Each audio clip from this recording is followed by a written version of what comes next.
हमारा नाम यारी नायम है। हम सेंटर फॉर हिस्टोरिकल स्टडीज में पीएचडी के छात्र हैं। I come from one of the underprivileged district of Arunachal Pradesh, and I am one of the first generation women PhD scholar from my society. और हम ये कहते हैं कि शायद मैं पॉलिटिक्स में बहुत नई हूँ और बहुत कच्ची भी हूँ। तो आप पूछोगे कि आप क्या लाए हो इस मंच पे, तो हम कह सकते हैं कि हम लाए हैं अपना ऑनेस्टी, सिंसियरिटी एंड मेरा लिव्ड एक्सपीरियंस जो हमने सहा है इस कैंपस में, इस कंट्री में।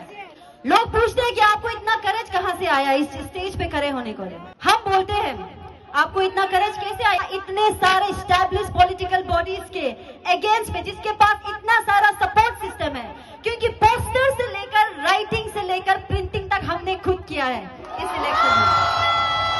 तो हम उनसे कहते हैं कि हमारा करेज इसीलिए आया क्योंकि हमने इनजस्टिस फील किया है इस कैंपस में।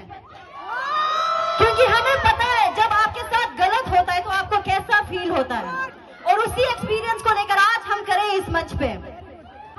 हम किसके लिए लड़ रहे हैं? हम उसके लिए लड़ रहे हैं, हर उस वॉइसेस के लिए लड़ रहे हैं जो मार्जिनलाइज है, जो इनविजिबल है, जो अंडर रिप्रेजेंटेड है इस कंट्री में। हमें पता है हमारे जिले के लोगों को टोकन की तरह यूज किया जाता है कि यहाँ के पॉलिटिक्स में। हम नहीं चाहते टोकनिज्म, इसीलिए आज हम इंडिपेंडेंट करे हैं इस स्टेज पे। सभी को पता होगा कि Barak issue was the turning point for me to stand on this election. And let me tell you, the ignorance and the sideline by this JNU admin and the student bodies of this campus made me stand here. And I question everybody. You say the JNU is a progressive university. Where was your progressiveness? When your student from a marginal community was struggling for 1 week, was protesting for 1 week, where was your community? Where was your progressiveness? I want to ask. You talk about hashtag from Manipur and आप silent है जब आपके यहाँ पे आपके लोगों का margin के ऊपर नहीं हो रहा। आप फासिज्म के खिलाफ लड़ते हो कैंपस से बाहर, और कैंपस में वही फासिज्म आप दिखाते हो। हमारा फाइट बराक से शुरू हुआ है, लेकिन बराक में खत्म नहीं है। हमारा एक फाइट है, हम डिग्निटी के लिए लड़ रहे हैं, इक्विटी के लिए लड़ रहे हैं, अपने विजिबिलिटी के लिए लड़ रहे हैं। भले वो दलित हो, बहुजन हो, ट्राइबल हो, क्वीर हो, पीडब्ल्यूडी हो, रीजनल माइनॉरिटीज हो, हम सबके लिए खड़े हैं। हम यहाँ खड़े हैं क्योंकि हम मानते हैं कि जितना भी स्टूडेंट है, no matter from where you are coming from, no one should be left unheard, unseen and unsafe. हम 3 चीजों के लिए खड़े हैं इधर।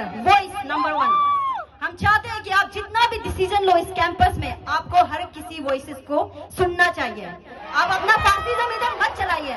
अभी जो इलेक्शन में हुआ है, इसी ने जो किया है हमारे खिलाफ, जो उन्होंने डिसीजन निकाला 2 आवर्स पहले की स्पीच आज होगा, that was the fascism that you have shown to us. That was the fascism that you have shown to the independent candidates. Second thing, हम लड़ रहे हैं विजिबिलिटी के लिए। हम चाहते हैं कि हर एक छात्र जो यूनिवर्सिटी में उनको डिग्निटी मिले।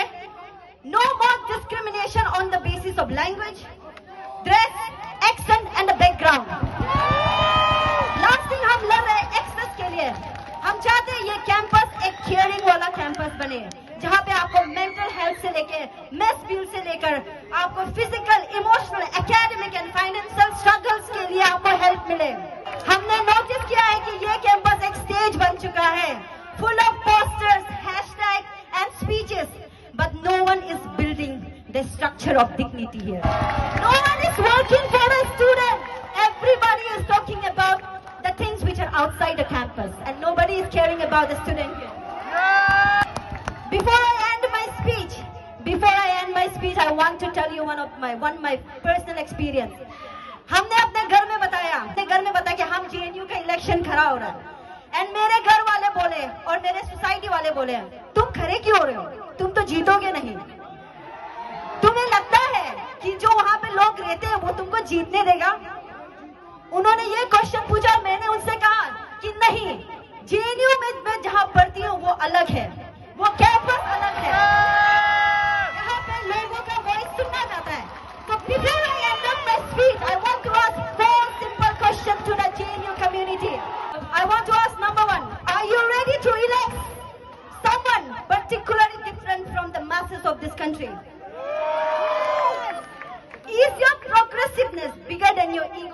that you will let us sideline people to be in the panel.